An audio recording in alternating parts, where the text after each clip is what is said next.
On the morning of September 1st, 1950, a Finnish steamer departed from Stockholm, carrying among its passengers a family of 6 who had boarded using Swedish passports. The family consisted of a slender man in his late 30s, with dark hair beginning to gray at the temples and intense brown eyes behind wire-rimmed glasses, his Swedish wife, and their 3 young sons.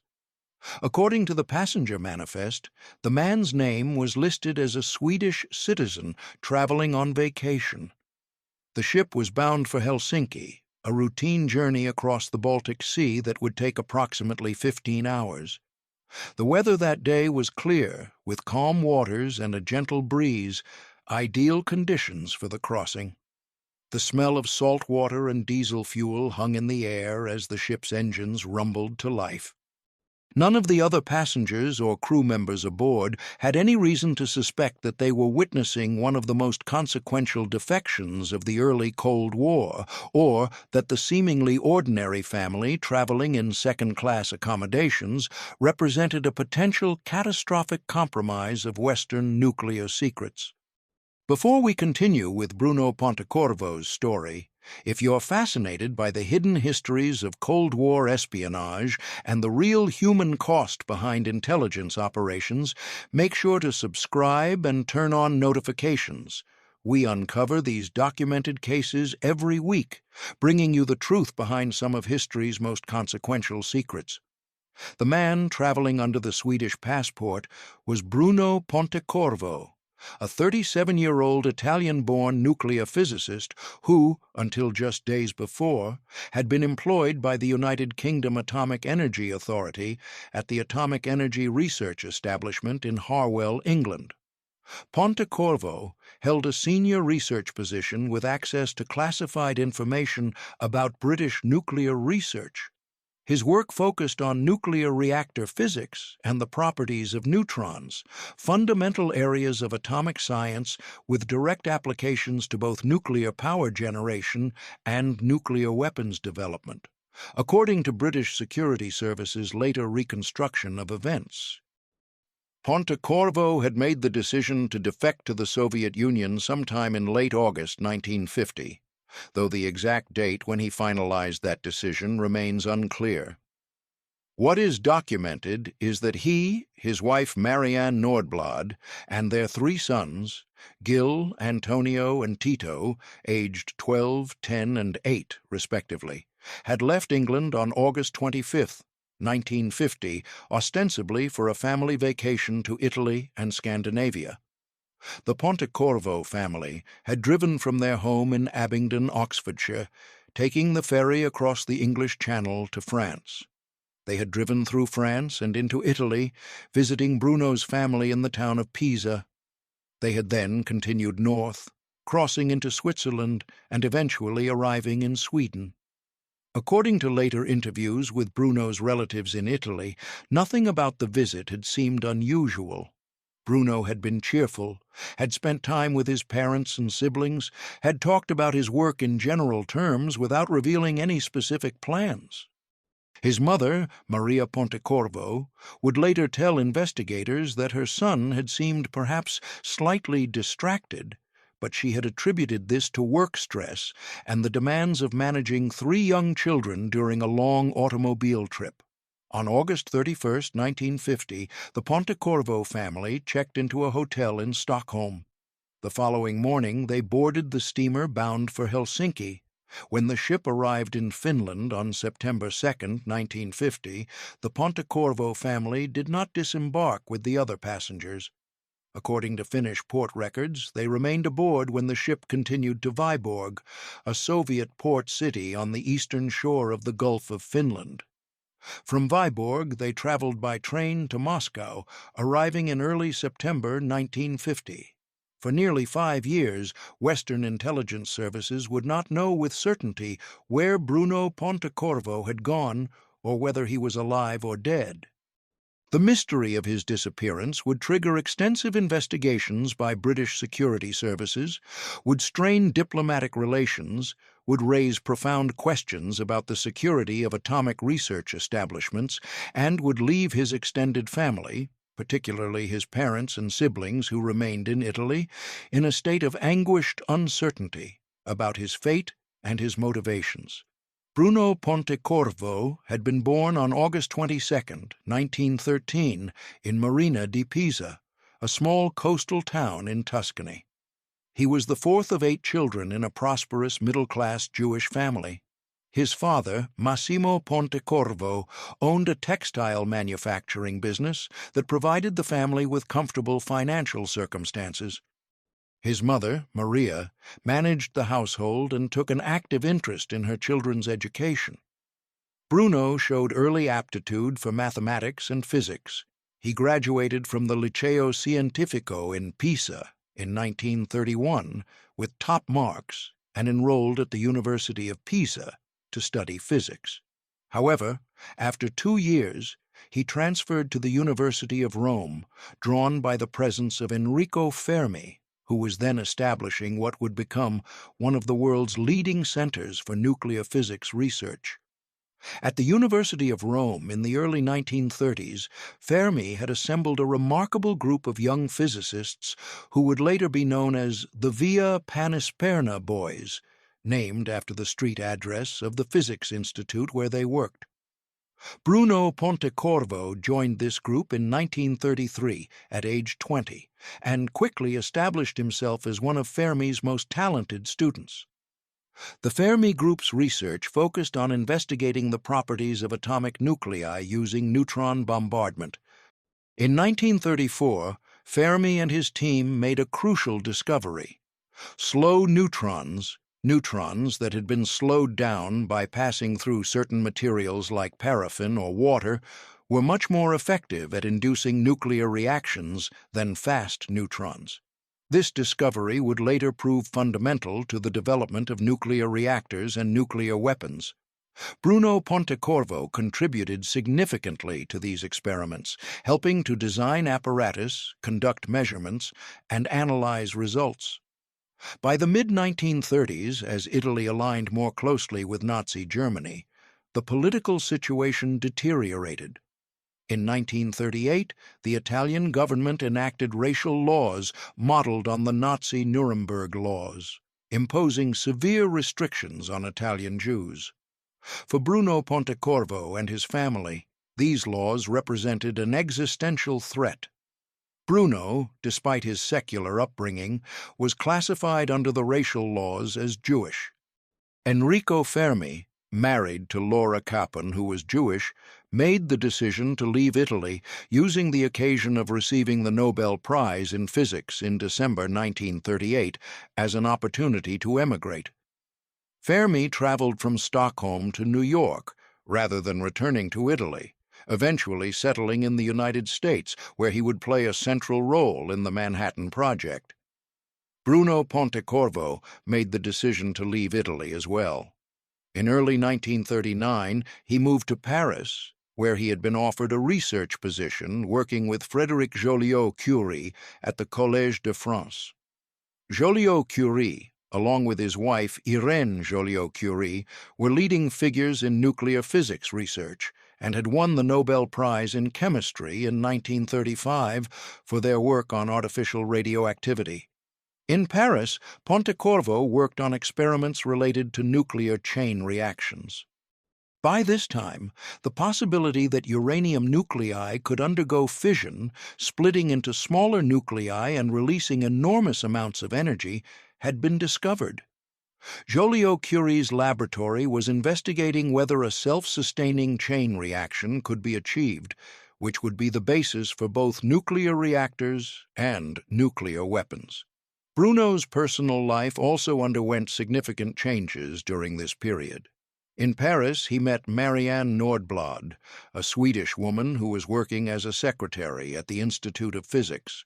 Marianne, born in Stockholm in 1915, came from a middle-class Swedish family. According to later accounts from people who knew them both, their relationship developed quickly.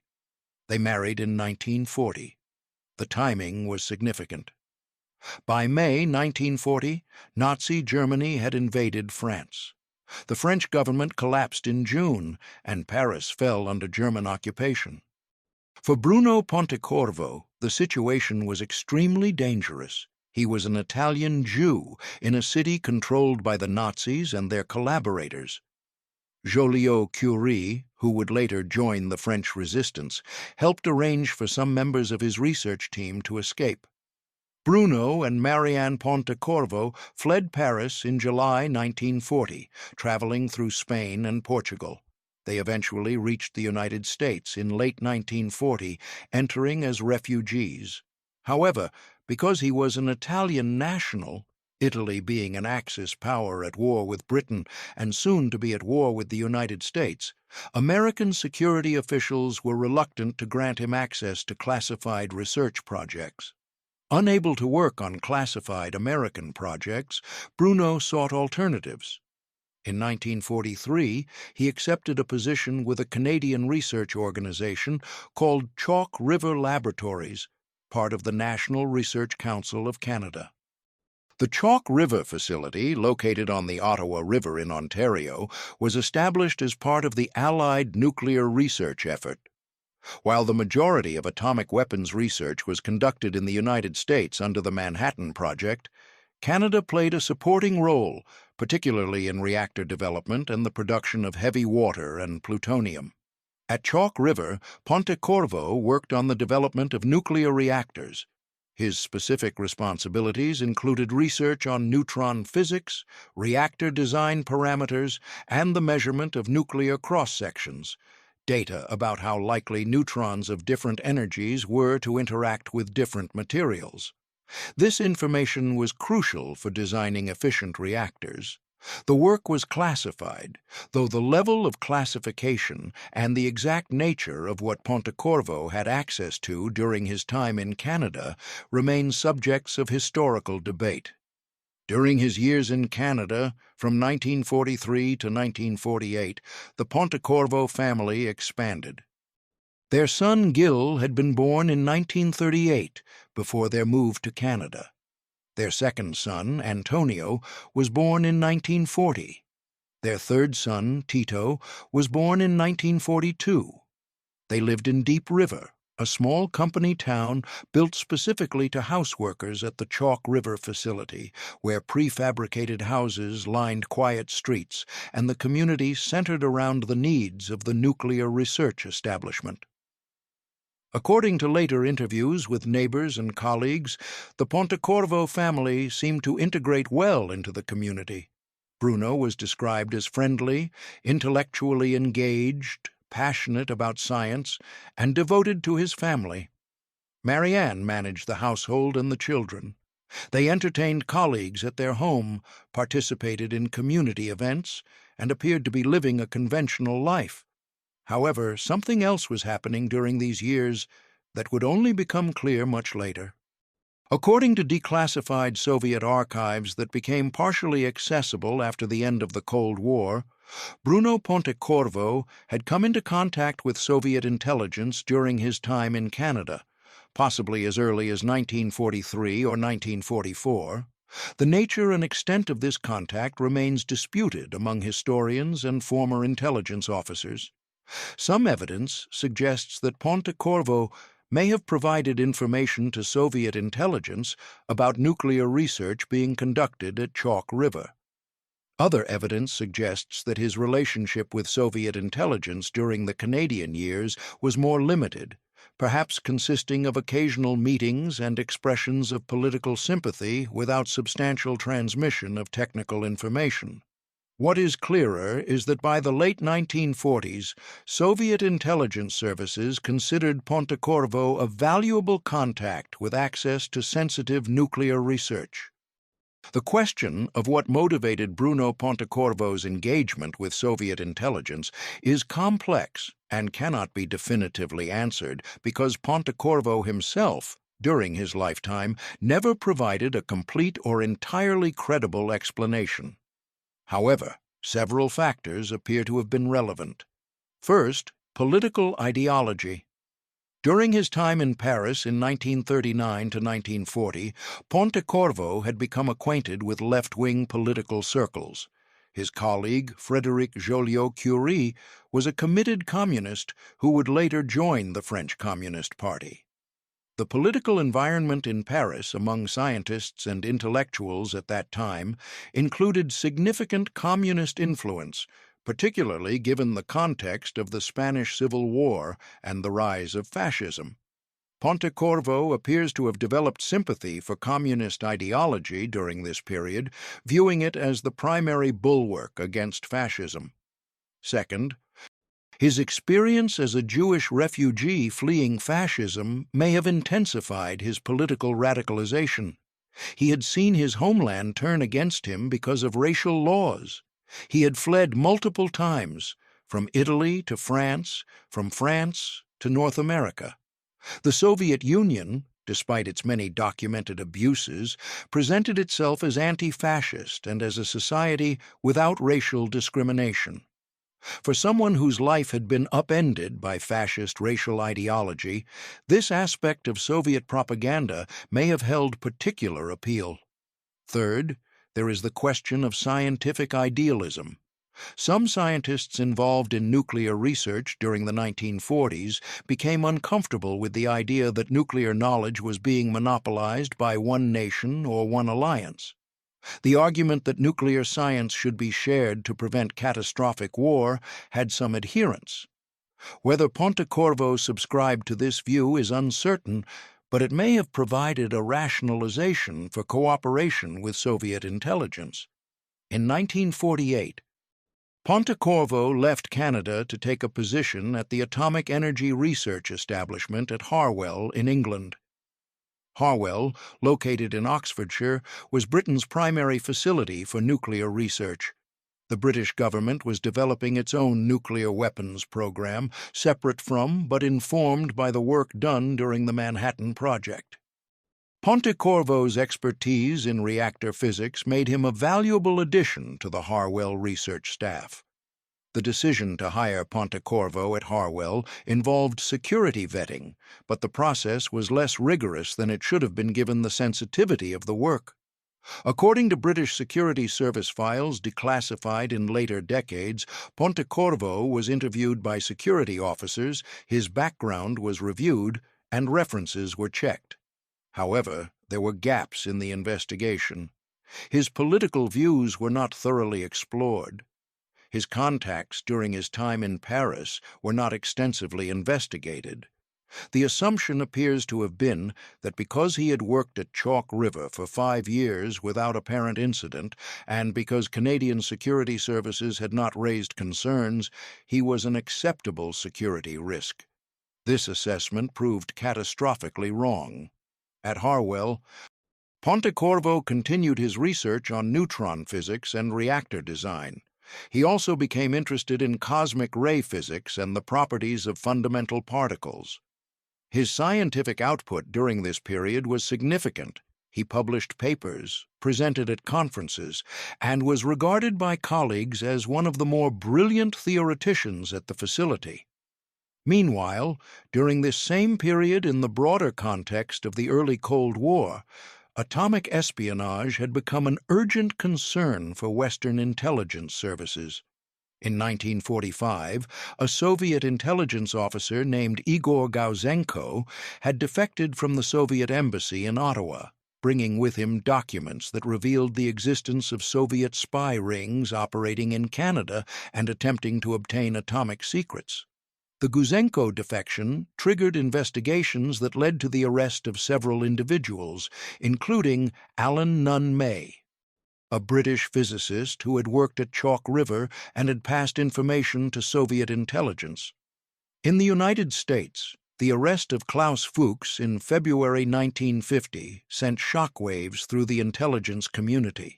Fuchs, a German-born physicist who had worked on the Manhattan Project and later at Harwell, confessed to having provided extensive information about nuclear weapons design to Soviet intelligence over a period of several years. His espionage had given the Soviet Union detailed insights into American and British nuclear weapons research, significantly accelerating their own weapons program. The Fuchs case prompted urgent reviews of security at atomic research establishments. At Harwell, all personnel with access to classified information were subjected to enhanced vetting. Bruno Pontecorvo was among those reinvestigated. The security review of Pontecorvo began in early 1950. Security officers examined his background, his political associations, his contacts. They became aware of some concerning information. Pontecorvo had a cousin, Emilio Sereni, who was a prominent member of the Italian Communist Party. Bruno had maintained contact with this cousin over the years, including correspondence. Additionally, investigators discovered that during his time in Paris, Pontecorvo had associated with individuals who were either communists or communist sympathizers. However, the investigation did not uncover definitive evidence of espionage.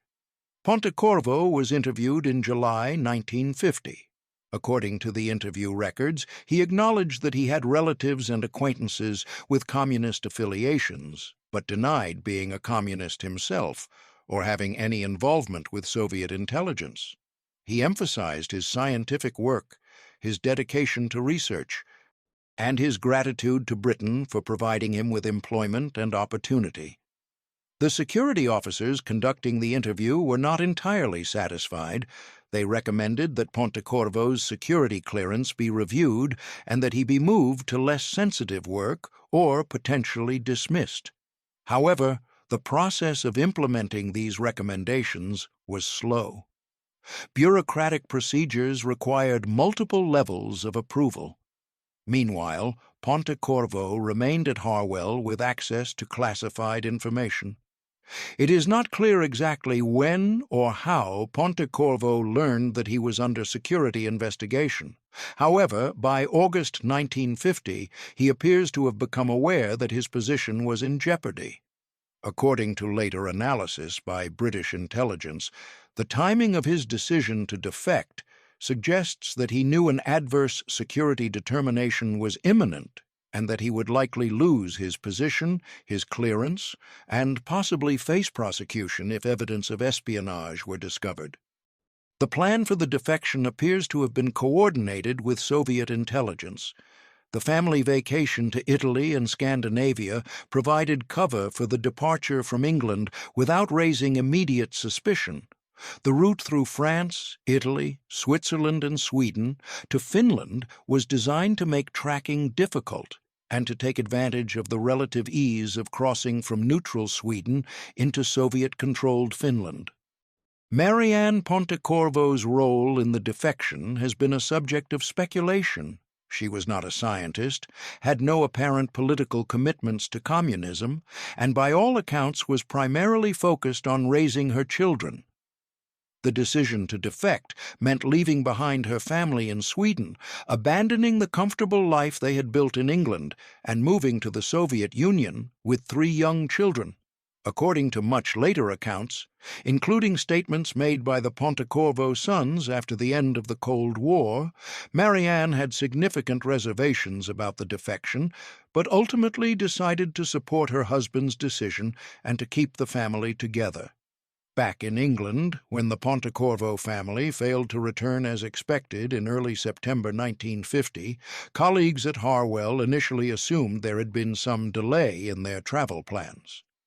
It was not until September 10, 1950, more than a week after they had arrived in Moscow, that British security services became seriously concerned.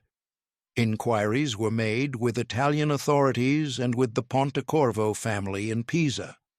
Bruno's parents reported that their son and his family had visited in late August but had left, saying they were continuing their vacation to Scandinavia. They had no information about where Bruno was currently. British intelligence began investigating in earnest. Immigration records showed the family had crossed from France to Italy, had been in Italy for several days, had crossed into Switzerland, and had then entered Sweden. Swedish authorities confirmed that the family had stayed in Stockholm and had boarded a ship bound for Helsinki on September 1st. Finnish authorities confirmed the ship had arrived in Helsinki and had continued to Viborg. At Viborg, the trail went cold. Viborg was in Soviet territory, and Soviet authorities were not cooperative with Western inquiries.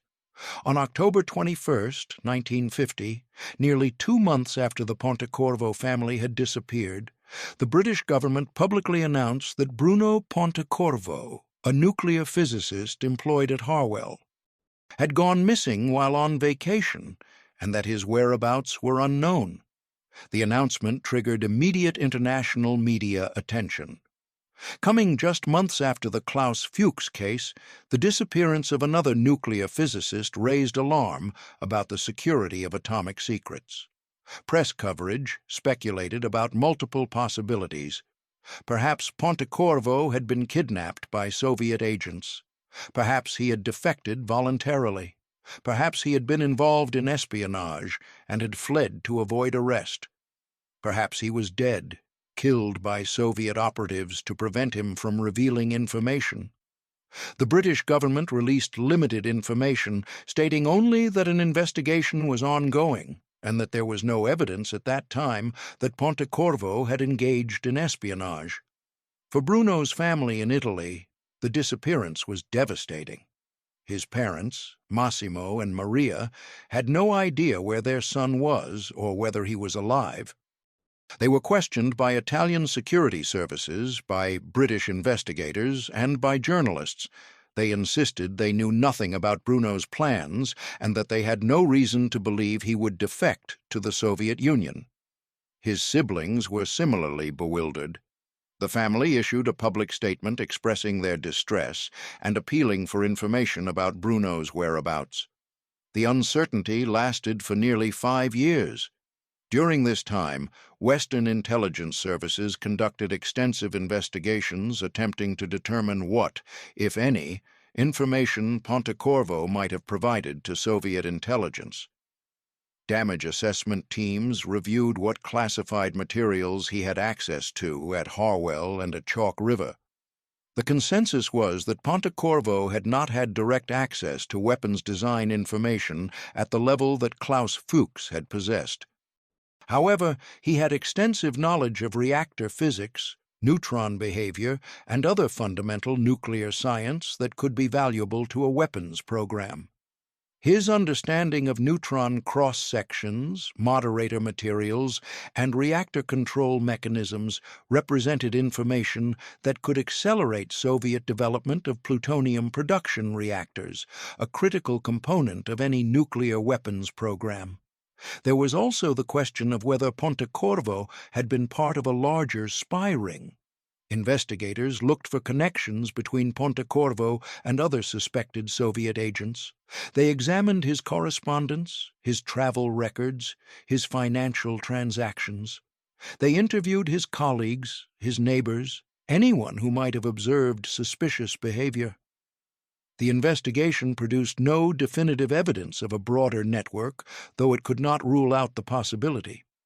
On March 4, 1955, nearly 5 years after his disappearance, Bruno Pontecorvo appeared at a press conference in Moscow. He was accompanied by his wife and sons. Speaking to Soviet and international journalists, Pontecorvo confirmed that he and his family had defected to the Soviet Union in September 1950 and had been living in Moscow since that time. He stated that he had made the decision to move to the Soviet Union because he believed the political and scientific environment there was more conducive to his work and because he supported the Soviet commitment to peace. When asked directly whether he had engaged in espionage, Pontecorvo denied it. He stated that he had never provided classified information to Soviet intelligence while working in Britain or Canada, and that his decision to move to the Soviet Union was a personal and political choice, not the action of a spy. He emphasized that he was continuing his scientific research in the Soviet Union and was contributing to peaceful applications of nuclear energy. Western intelligence agencies did not believe Pontecorvo's denials, The timing of his defection, the secrecy surrounding it, the Soviet government's protection of him, and the subsequent access he was given to Soviet nuclear research all suggested that he had indeed provided information to Soviet intelligence and that his defection was coordinated with them. However, without access to Soviet intelligence archives, Western agencies could not definitively prove the extent of his espionage. In Moscow, Pontecorvo was given a position at the Joint Institute for Nuclear Research in Dubna, a major Soviet research facility located about 125 kilometers north of Moscow. At Dubna, he worked on particle physics, conducting research on neutrinos and other fundamental particles. His scientific contributions during his years in the Soviet Union were significant. He developed important theoretical insights into neutrino oscillations and participated in major experimental programs. He published papers, mentored students, and was regarded as one of the leading physicists in the Soviet nuclear research establishment. During the decades that followed, Pontecorvo continued his research at Dubna, maintaining a low public profile. He published scientific papers, mentored Soviet graduate students, and participated in international physics conferences when permitted.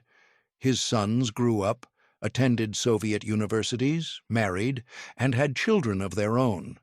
The family remained in Moscow, living a quiet life within the Soviet scientific establishment. Bruno's name appeared occasionally in Western press accounts about Cold War espionage, but he gave no further interviews and made no public statements about his defection for many years. The question of how the three Pontecorvo sons, Gil, Antonio, and Tito, adapted to their new life in the Soviet Union is one of the more poignant aspects of this case. When they defected in September 1950, the boys were 12, 10, and 8 years old, respectively. They had been born in North America, had lived in a small Canadian town, and had spent 2 years in England.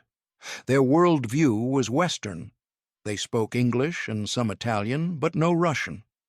They were suddenly transplanted into Soviet society at the height of the Stalinist era, a society fundamentally different from anything they had known. According to later interviews the sons gave after the fall of the Soviet Union, particularly interviews with Gil Pontecorvo, the oldest, who eventually returned to Italy in the 1990s, the transition was extremely difficult. The boys were enrolled in Soviet schools where they had to learn Russian quickly. They were isolated from other children initially because of the language barrier and because of their family's unusual status. Soviet authorities kept the Pontecorvo family's presence in Moscow secret for several years, which meant the children had limited social contact outside of carefully controlled environments. The boys were told by their parents that they had moved to the Soviet Union because it was a better place, because the work their father was doing was important, and because they would have good lives there. However, the children struggled to understand why they had left everything familiar behind. Gil, in particular, later described feeling confused and angry about the move, though he did not fully articulate these feelings until he was much older. In interviews he gave decades later, he spoke about the sense of dislocation, of being neither fully Soviet nor Western, of growing up with questions about his father's motivations that were never satisfactorily answered. The family lived in a reasonably comfortable apartment in Moscow. Bruno's position at Dubna carried certain privileges: access to better housing than average Soviet citizens, access to special stores where imported goods were available, and a level of protection from the ordinary hardships of Soviet life. However, the children still experienced the restrictions and peculiarities of Soviet society, the political indoctrination in schools, the pervasive surveillance, the limitations on information and contact with the outside world. Bruno and Marianne attempted to maintain some connection to their previous life. They spoke Italian and English at home. They told the boys stories about Italy, about their relatives there, about Bruno's scientific work before the defection. However, they also emphasized the need to adapt, to learn Russian, to accept their new reality. Marianne, in particular, appears to have struggled with the decision to defect and with the toll it took on her children, but she maintained the family structure and supported her husband publicly, even as she privately harbored doubts. During the 1960s and 1970s, Bruno Pontecorvo's parents, Massimo and Maria, died in Italy without ever seeing their son again. The last time they had seen him was during that brief visit in August 1950, more than 2 decades earlier. According to family members who were present when they died, both parents had continued to hope, until the end, that they might somehow see Bruno again, or that he might be able to return to Italy. The impossibility of that reunion was one of the enduring tragedies of the case. The question of whether Bruno Pontecorvo experienced regret about his decision to defect is difficult to answer definitively. In public statements made during his lifetime in the Soviet Union, he consistently maintained that he had made the right choice and that he was satisfied with his life and work. However, people who knew him in later years reported that he sometimes seemed melancholic when discussing Italy or his family there. He kept photographs of his parents and siblings. He followed news about Italy when he could. He spoke Italian with other Italian expatriates and scientists who visited Dubna. In 1978, shortly after his mother's death, Pontecorvo was granted permission by Soviet authorities to write a letter to his siblings in Italy. In the letter, which was later shared with researchers, he expressed sorrow about not having seen his parents before they died. He wrote about his life in Moscow, about his children and grandchildren. By that time his sons had married and had children of their own, and about his work. He did not express explicit regret about the defection, but the tone of the letter suggested a man aware of what he had given up and conscious of the pain his decisions had caused. After the collapse of the Soviet Union in 1991, some previously classified Soviet documents related to the Pontecorvo case became accessible to researchers. These documents confirmed that Soviet intelligence had indeed recruited Pontecorvo and that he had provided information to them, though the extent and significance of that information remains debated. Some documents suggest he provided valuable insights into reactor design and neutron physics during his time in Canada. Other documents suggest his contributions were more limited and that his primary value to Soviet intelligence was his decision to defect, which created propaganda value and demonstrated that Soviet science could attract top Western talent. 2 years after the Soviet collapse, in 1993, Bruno Pontecorvo was finally allowed to return to Italy for a visit, his first return in 43 years. He met with his surviving siblings. He visited the house in Pisa where he had grown up. He visited his parents' graves. According to accounts from family members who saw him during this visit, the reunion was emotional but also strained. Decades of separation, radically different life experiences, and the unresolved questions about his motivations and choices created barriers that could not easily be overcome. Pontecorvo returned to Moscow after his visit to Italy. He died on September 24, 1993, at the age of 80, from complications related to Parkinson's disease. He was buried in Moscow. His wife Marianne had predeceased him. The impact of Bruno Pontecorvo's defection on his 3 sons varied. Gil, the oldest, eventually moved back to Italy in the 1990s after the fall of the Soviet Union. He gave interviews to historians and journalists, providing some insight into what it had been like to grow up in Moscow as the son of a defector. He described feeling caught between 2 worlds, never fully Soviet because of his Western origins and early childhood, but also no longer fully Western after decades in the Soviet Union. He spoke about the difficulty of understanding his father's motivations and about coming to terms with a childhood shaped by decisions he had no part in making. Antonio and Tito, remained in Russia. They had built lives there, had families, had careers. They maintained contact with Italian relatives but did not relocate. For them, Russia was home in a way that Italy could never be, even though it was also the place they had been brought to against their understanding as children. The broader question of what damage Bruno Pontecorvo's espionage and defection caused to Western nuclear programs is difficult to quantify. Unlike Klaus Fuchs, whose provision of detailed weapons design information demonstrably accelerated the Soviet atomic bomb program, Pontecorvo's contributions appear to have been in areas of fundamental science and reactor physics that were valuable but not immediately decisive. Soviet nuclear scientists were highly capable and would have developed the knowledge Pontecorvo provided even without his help, though perhaps more slowly. However, the security breach represented by Pontecorvo's defection had significant repercussions beyond the specific information he may have transmitted.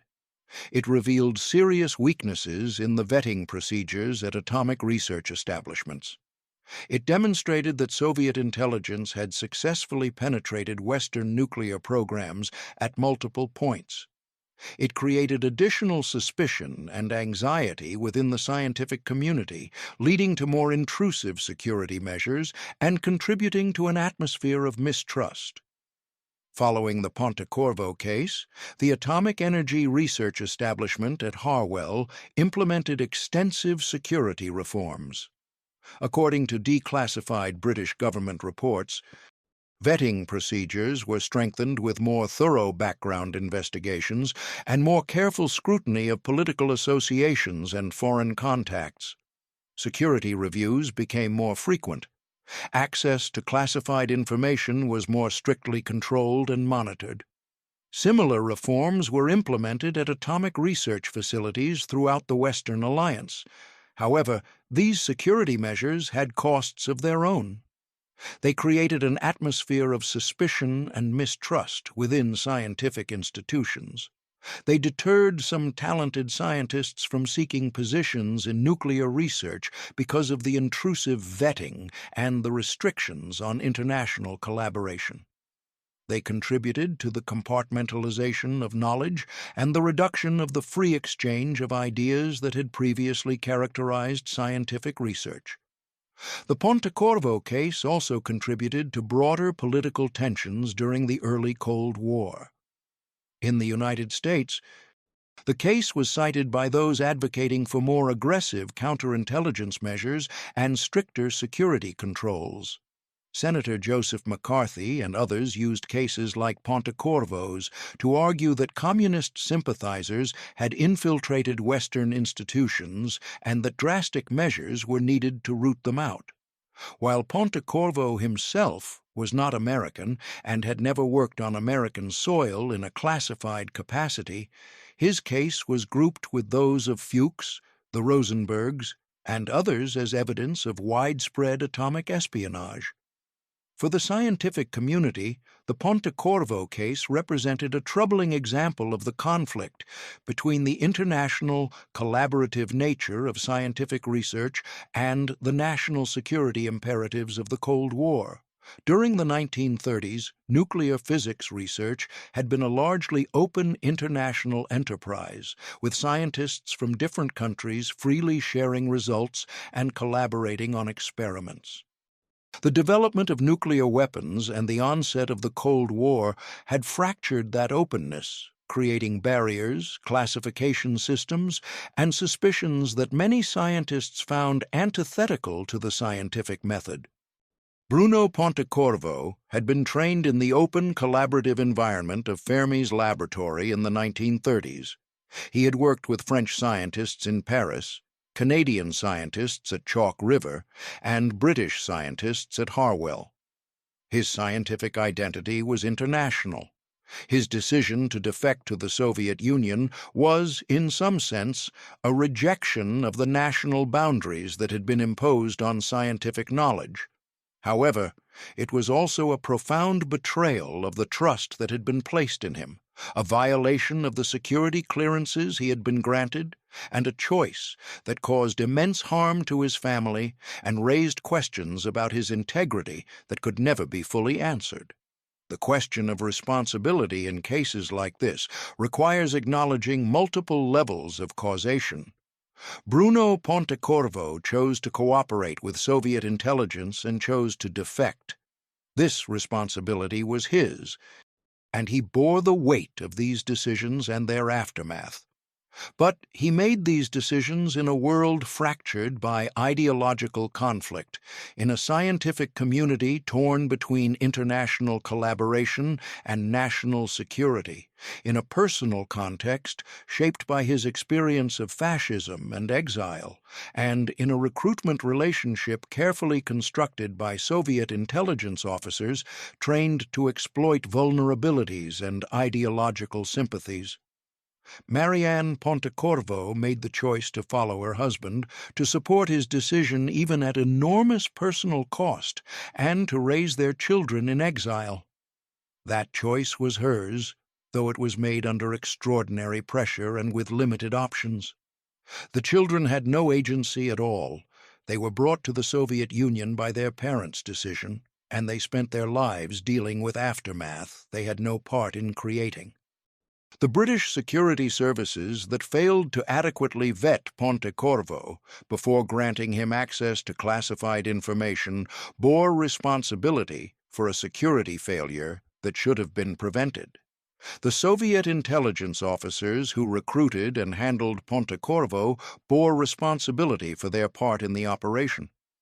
The governments and systems that created the conditions for espionage, that made nuclear knowledge a closely guarded secret, that fostered ideological polarization, that offered rewards for betrayal, bore responsibility for enabling the individual actions that produced tragedy. All of these layers of responsibility existed simultaneously. To focus exclusively on individual choice is to ignore the systems and contexts that shaped those decisions. To focus exclusively on systems is to deny individual agency and moral accountability. The truth is that espionage cases like Pontecorvo's involved both. Individuals making decisions within systems that channeled and constrained those decisions in ways that produced tragedy. By the time Bruno Pontecorvo died in 1993, the Cold War was over. The Soviet Union had collapsed. The ideological struggle that had defined his adult life and that had provided the context for his decisions had ended. The nuclear arms race that had driven the security concerns about atomic espionage had wound down. The world in which he had made his most consequential decisions no longer existed. In the final years of his life, with the Soviet system collapsing around him, and with the opportunity to finally return to Italy for a brief visit, Pontecorvo may have had some perspective on what his decisions had accomplished and what they had cost. He had contributed to scientific knowledge in both the West and the Soviet Union. He had lived a long life, had seen his children and grandchildren grow up, and had achieved professional recognition. But he had also been separated from his homeland and his family for most of his adult life. He had caused his parents immense pain. He had subjected his wife and children to a life they had not chosen. And he had become, in the historical record, not primarily a scientist, but a defector, a suspected spy, a cautionary tale about the human toll of Cold War espionage. The irony of the Pontecorvo case is that the information he provided to Soviet intelligence, while valuable, was not decisive in any strategic sense. Soviet nuclear scientists were highly capable and would have developed the knowledge Pontecorvo transmitted even without his assistance. The Soviet Union successfully tested its first hydrogen bomb in 1953, demonstrating that they had achieved thermonuclear weapons capability through their own research and development, aided by espionage, but not dependent on it. What Pontecorvo's defection did accomplish was to create fear, to reveal vulnerabilities and to accelerate the climate of suspicion. Western governments, uncertain about what information he had provided and what damage had been done, had to assume the worst. Security measures were tightened, research programs were reviewed, and the overall climate of mistrust intensified. The human and institutional costs of these responses, multiplied across thousands of scientists and dozens of research facilities, may have been more significant than any specific technical information Pontecorvo provided. If a photograph had existed capturing the moment when the Pontecorvo family crossed into Soviet territory in Finland, it would have shown faces in transition. Bruno making a choice he had rationalized but perhaps not fully understood, Marianne following her husband into an uncertain future, and 3 young boys unaware that their childhood was ending. That hypothetical photograph would have captured the instant when an espionage case stopped being about nuclear secrets and became about a family, about children growing up in exile, parents dying without reunion, a wife supporting a husband's decision she may never have fully agreed with, and effects rippling across continents and generations. The larger significance of the Pontecorvo case lies not in the technical information that may have been compromised, but in what it reveals about the human dimensions of Cold War espionage.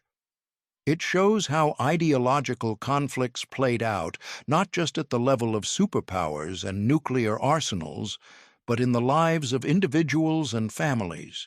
It shows how decisions made for political or ideological reasons had repercussions that extended far beyond politics or ideology, into the realm of family bonds, childhood development, aging parents' grief, and the search for meaning in decisions that could never be undone. Bruno Pontecorvo was 37 when he boarded that ship in Stockholm. He was 80 when he died in Moscow, having lived 43 years in exile. He was buried far from the Italian town where he was born, far from his parents, far from the laboratories where he had been trained as a young physicist. His scientific legacy includes important contributions to neutrino physics and reactor design, but it is forever overshadowed by the circumstances of his defection and the unanswered questions about what he provided to Soviet intelligence and why. He made a choice.